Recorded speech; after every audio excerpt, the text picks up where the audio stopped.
Hey, it's Drybear. Back again with another Diablo 4 build guide, and today I finally did it. We're going to be talking about my Master Summoner Sorceress build. This one had become more of a stretch goal for me, and I was working on it towards the end of the last two tests, but I actually think it's incredibly powerful and quite different from any other Sorceress build you've seen. But first, you should come hang out with me on my live stream. I'm live every single day on twitch.tv/Drybear. If you don't come hang out with me and the community, then the next time you get a rainstorm in your town, you're going to cancel your plans and go home. But as you arrive home, the rain's going to stop. So the build is actually going to use all three of the conjuration skills for Sorceress. We're going to get all three of the summons: the ice summon, the blades, the lightning spear, and of course the hydras. And this focuses on all the benefits and bonuses we get for having multiple conjurations. And what's cool about this build is it doesn't really actually consume mana in any meaningful way, which means there's some useful uniques and passives we can pick up because we're going to have constant mana that we can benefit from in our tankiness and damage output, which is very exciting. I also think it has high damage potential, insane damage output, and it's quite unique from any other Sorceress build where you're focusing more on maintaining your summons and keeping them alive and then spending mana to get more and more access to things without having to spend mana to deal damage. So let's get into the build. The full build has been created. I created it on d4builds.gg. The full build sheet is linked down below in the description if you want to follow along or you want to use this build. It includes a full gear set, gems, the enchantments, a full skill tree, and a first pass at a Paragon board that works well with this build that really functions on top of it. But we'll go through all of it just so you know how everything works. And we'll start like we always do with the skill tree. We'll go through it from the top down to the bottom so you're aware of how everything functions and how it synergizes together.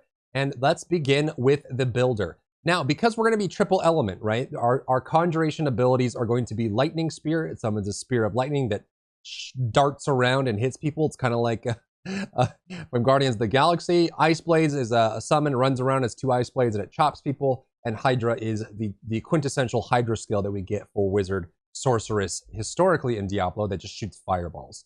But because of that, we're going to get three different elements available and we're going to have a lot of really different uses for them. But I think the best fit for this build is actually going to be Arc Lash. What's great about Arc Lash is it does decent damage. It's not stellar, but it's not bad either. But what's really cool about this is when you activate critical strikes and stuns, you get even more synergy off of that. Not only does it do more damage in front, but it will also periodically stun enemies that can be stunned in front of you. We can also modify it so that when the initial swipe crits, it'll swipe again, which will work for this count. And when you hit a stunned enemy with Arc Lash, it reduces your cooldowns by 0.25 seconds, all of your cooldowns. And again, because we're using so many abilities in this build, all of them will have cooldowns minus the Hydras. So we have so many cooldowns built into this build that we're going to scale off of having benefits for cooldown reduction. So that's what we're going for here with Arc Lash. Because we're picking three conjuration skills, we're going to skip all of the core abilities and we're not going to be using our mana to spend on that in general, which is really cool. So we're going to skip all of these. We just don't need them. Coming down into defense, I think you have three main choices. You can either get Frost Nova, Ice Armor, or Teleport. Teleport is probably going to be for those dungeon encounters where there's a lot of dodging involved and you have to reposition. There's also some fun legendaries you can use for teleport where you get damage reduction after teleporting. You can also get modifiers where when you teleport, you get movement speed. This one, I think, can fit into almost any Sorceress build. You can slot this in if you prefer. You can also get Ice Armor. There's some decent defense options for this. You can scale this up pretty highly and get some barrier options. You can also get mana regeneration if you really, really, really need it or really want it. And then there's bonus for freezing.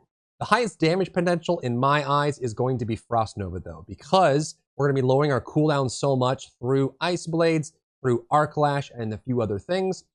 Frost Nova will freeze enemies around you if they can be frozen, and we get benefits for that. But the main reason we want to do this is because Frost Nova makes enemies vulnerable for 4 seconds and 6 seconds against bosses. So Frost Nova is a very easy way on a resettable cooldown to apply vulnerable for 6 seconds on a boss. And we know that Ice Blade scales off vulnerable. We're going to have passives that scale off vulnerable. So you can basically maintain almost perfect uptime on vulnerable on any enemy if you run Frost Nova in this build. But if you're finding that you're dying too quickly because you're in melee range for Arc Lash, you may want to run teleport or ice armor. I just have Frost Nova in the build because I think that's the most synergistic, and you'll just have to make that judgment call on whether or not you're able to survive overall. We're gonna pick up some free points here, increased damage. Because we have conjurations, there's gonna be a lot going on, and I think it's a little bit easier to avoid damage with this build, though there might be some endgame encounters where that's not true.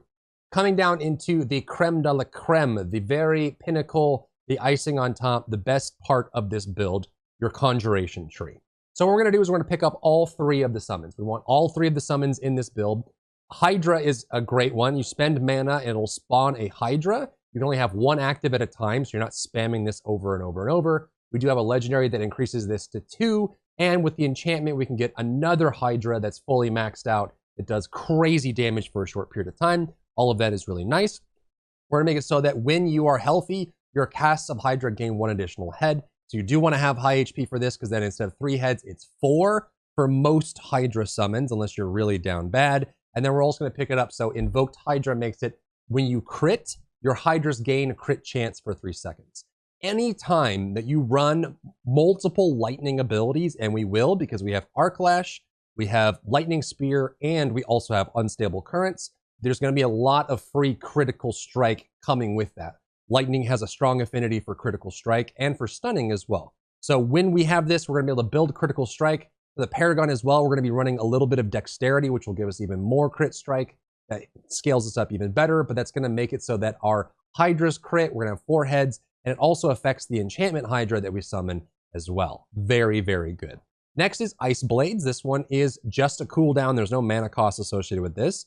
You activate this, a pair of blades appears, and they'll run around slashing anyone they can get close to, and they have a chance to make them vulnerable for 2 seconds as well. So we have vulnerable from Ice Blades, we have vulnerable from Frost Nova if you decide to run it. We're gonna get the modifier here where Ice Blades cooldown is reduced by 0.5 seconds each time it hits a vulnerable enemy. So it resets its own cooldown as it hits. We're also getting a cooldown reset from Arc Lash as well when we're hitting stunned targets. And we're also gonna get the modifier where 20% of this cooldown reduction, so when it's reducing its own cooldown, it's applying that cooldown reduction to other skills that have cooldown. Everything except for Hydra has a cooldown.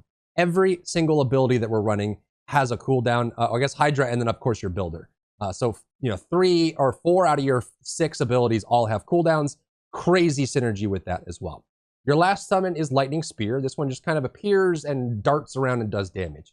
Pretty decent, respectable damage as well, but the main reason we're going to benefit from this is not only the scaling damage we get for each active conjuration, but also the fact that we're going to be able to proc stuns and lightning damage from Lightning Spear being around. We're also going to pick up the one that after you critically strike, Lightning Spear gains a 5% increase stacking crit chance for its duration. Remember, when we crit, our Hydras get stronger. Lightning Spear gets stronger when we crit. When we crit, 2 of our 3 summons will get better. And it gains increased crit chance, which will then feed more back into this as well. Very cool. And then Lightning Spear stuns enemies for 2 seconds when it crits. So again, when we have high dexterity, high crit chance, we get another synergy option here for stunning targets that can be stunned. And of course, if we're hitting a target that is stunned, it lowers our cooldowns. Even more synergy there, very cool. For the passives here in this tree, there's a couple really good ones. The first one is going to be Conjuration Mastery. You deal 3% increased damage for each active conjuration. So this is going to be at base a 9% increase to damage because you have 3 here. But remember, you can spawn multiple Lightning Spears, you can spawn multiple Ice Blades, and you can spawn multiple Hydras. So at base, we're going to have 9%, but this will increase, and we'll figure out how those multiples are going to spawn once we get into the gear and the enchantments. Align the Elements is a passive that gives you damage reduction against elites for each second you haven't taken damage from 1 up to 40%. So you get damage reduction from that. And because you have Ice Blades and Hydras, and you're going to be able to vulnerable and freeze, you should be able to reposition and get some, on average, decent damage reduction from this. And the next one's really cool too. When you use a cooldown, you grant 30% of your maximum life as a barrier. Well, guess what? Cooldown, cooldown, cooldown, or cooldown, cooldown, cooldown, and cooldown, and we're going to be resetting them constantly.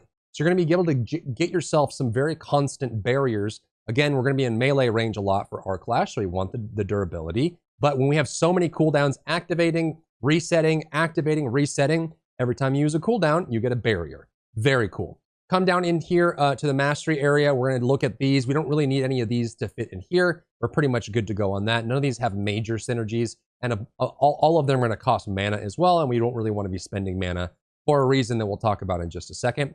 And then we're going to come down here for lightning. Lucky hit crits from shock skills. Since you have 3 of them in your build, has a chance to form a crackling energy, which generally just gives you more lightning damage, more chance to crit, and more bonus. It's not as strong as like a full crackling energy build, but you will be getting them. Shocking impact. Every time you stun an enemy, you deal 45% lightning damage to them. We know that there's chance to stun on lightning spear. There's chance to stun on arc lash. We're going to get plenty of other chances to stun as well, and some other procs into that on top. So awesome stuff. Very cool.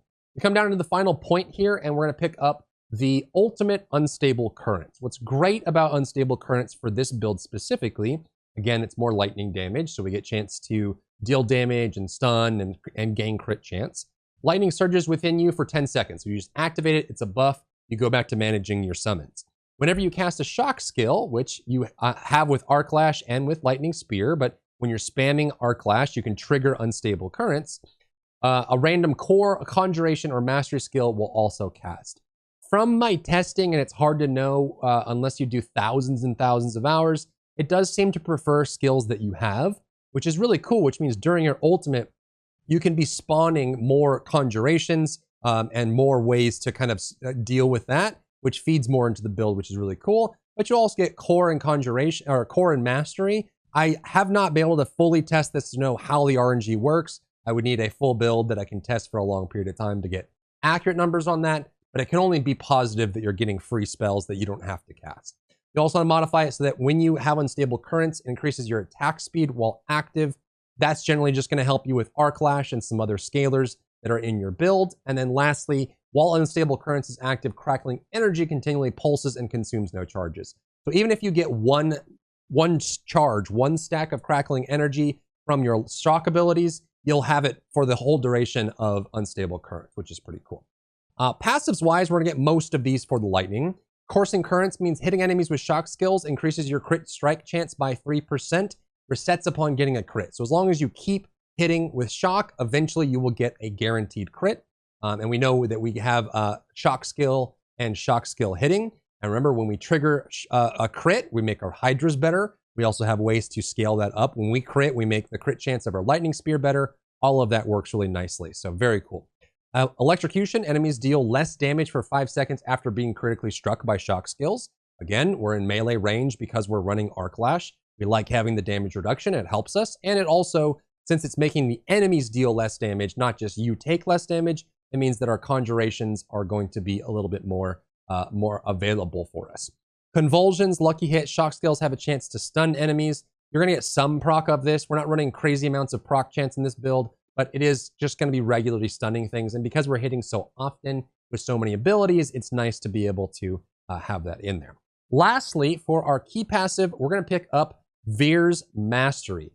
Not very many builds can run this, in my opinion. I think this one is very specific to lightning builds, and in many cases, you probably want to run overflowing energy. This is for specifically lightning heavy builds, and I think in this one, it works great because close enemies take increased damage from your shock skills. Remember, we're in melee range because of Arc Lash, and deal less damage to you, makes you tankier.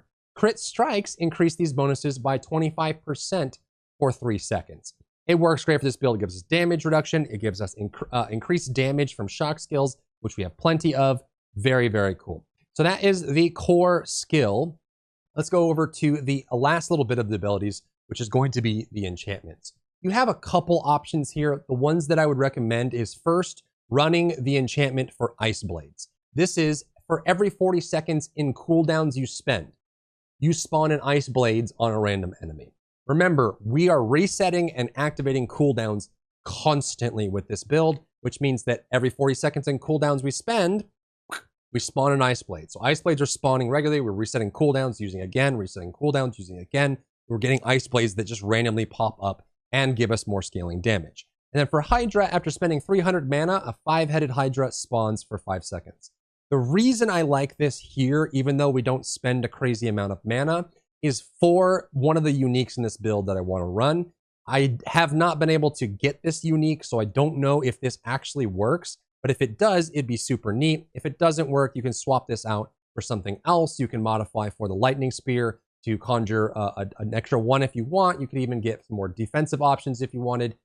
Frost Nova is pretty cool. Your conjuration skills have a chance to unleash a Frost Nova when hitting enemies, and we have conjuration everywhere, which will apply vulnerable because we have Frost Nova in our build. All that stuff is really cool, but you could also run the ice armor or teleport bonus as well, so you can get some bonuses in there. The reason I want to see if this works, I haven't been able to test it yet, so you have to kind of test it for yourself or wait for me to call it, is going to be the Melted Heart of Selig, this unique here. I have not found a build that runs this well, and I think this is the first one where I'm pretty happy with having this in the build. What this says is that you gain 30% maximum resource. In this case, we have 30% maximum mana. In addition, when you take damage, drain mana for every 1% of life you would have lost instead, which means that your mana pool becomes a barrier. While you have this unique equipped, your mana pool is a barrier. If you have mana, it will chew through your mana first before damaging your health. Awesome, because again, the only thing that uses mana is Hydra. We just need 20 mana to cast this, put it down, and everything else we're just building mana with Arc Lash and using cooldowns. We don't need mana for this build, so this becomes an effective extra barrier for us that's just built into our kit. Now, the synergy that I'm wondering about is if that drained mana counts as mana spent, that means that as you're taking damage, you're spawning 5-headed Hydras. If that works, that makes this even more exciting for me. This is super cool, because then you're taking damage, spending mana, spawning extra Hydras, and these are 5-headed Hydras, not 3 or 4, which means they're incredibly strong. So if that synergy does work, that's really exciting. The other unique is Harlequin Crest.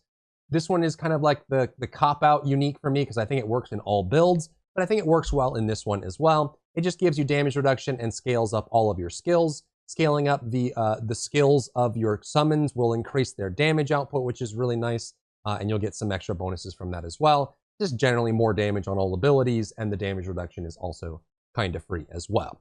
Now let's get into the legendaries, because that's the next part of the build.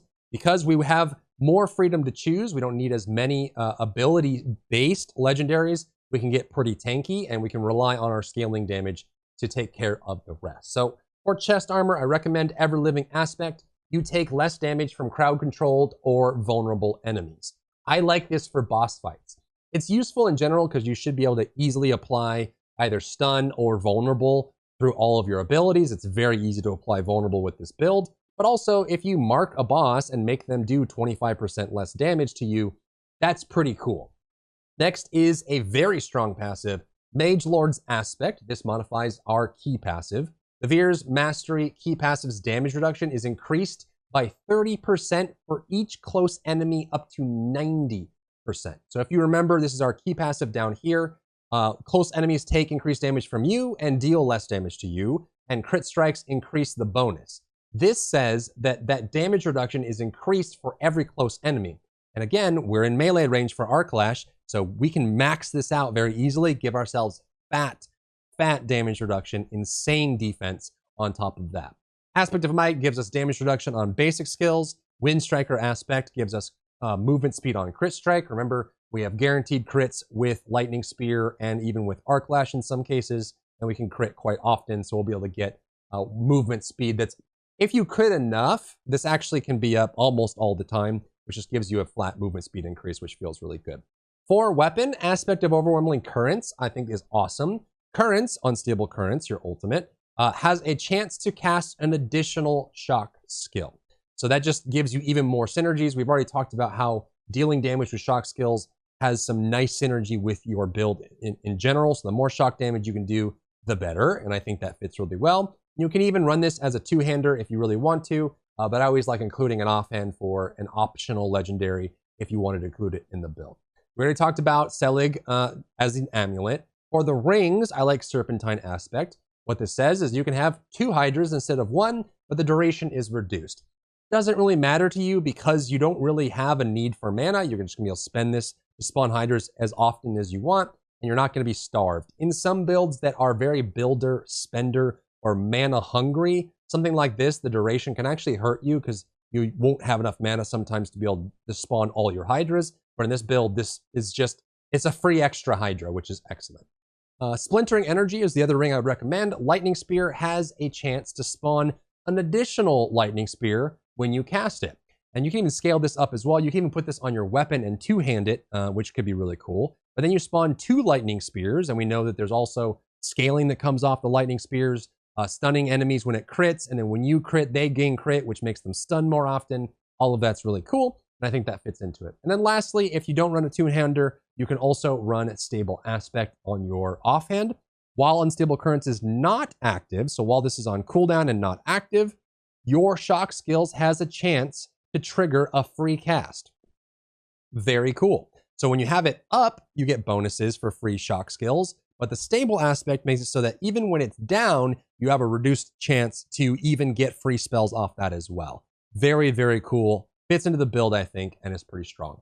For gems, this one is pretty straightforward. We're vulnerable a lot, so we get crit damage off that, and we crit a lot. And the more crit chance you have, the more value crit damage has, because you have more uptime of dealing crits, which means that you're scaling all of those crits to do more damage. Max life is fine here. You could also get resistance if you want. And then for the jewelry gem, I usually recommend armor if you're going to be in melee range, and then resistances if you're going to be at range or dodging. So for this case, when we're in melee a lot, I recommend picking up some armor. Next, let's run through the Paragon board. This is a fully maxed out Paragon board. I'll give the same caveat that I give for all my builds, and that these will likely change either in some small part or even in a major way once we have more access to the game and I can flesh these out more. But I didn't want to leave you high and dry out in the dust for when you hit level 50, which you will quite quickly, and you don't really have any direction on where you want to go if you use this build. So I have this here. There's plenty of synergy in here that works great for this build. Your main board is going to be Elemental Summoner because we use a lot of Conjuration.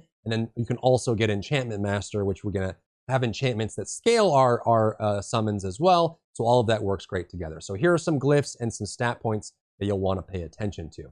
But just as a kind of a basic there. For stats, all stats for classes are different depending on what class you are. For Necromancer, Dex will give crit, Intelligence will give skill damage, and Willpower will give resource generation. We don't need Willpower, we don't need mana in this build, although there might be some over-under on being able to get some mana back for your unique that turns your mana pool into a barrier, which is pretty cool. But I think primarily you're going to want a lot of intelligence in this build, plus some dexterity to make sure that you're getting almost perfect crit chance or as high or close to it as you possibly can.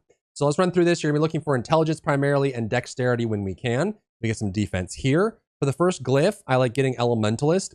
Nodes gain increased damage to non-physical damage and damage reduction modifiers. So we have some really cool scalars for that. But the additional bonus is dealing fire, cold, or lightning damage to an enemy increases all damage you deal to them by 5%, stacking once per element. Because we have all 3 elements in this build, we can get a free 15% damage scalar on a single target, which is awesome, and an AoE, but you may not always be able to deal all elements to AoE before they end up getting cleaved down by the damage you're dealing. We're gonna go up into our primary board here, which is Elemental Summoner. We like that a lot.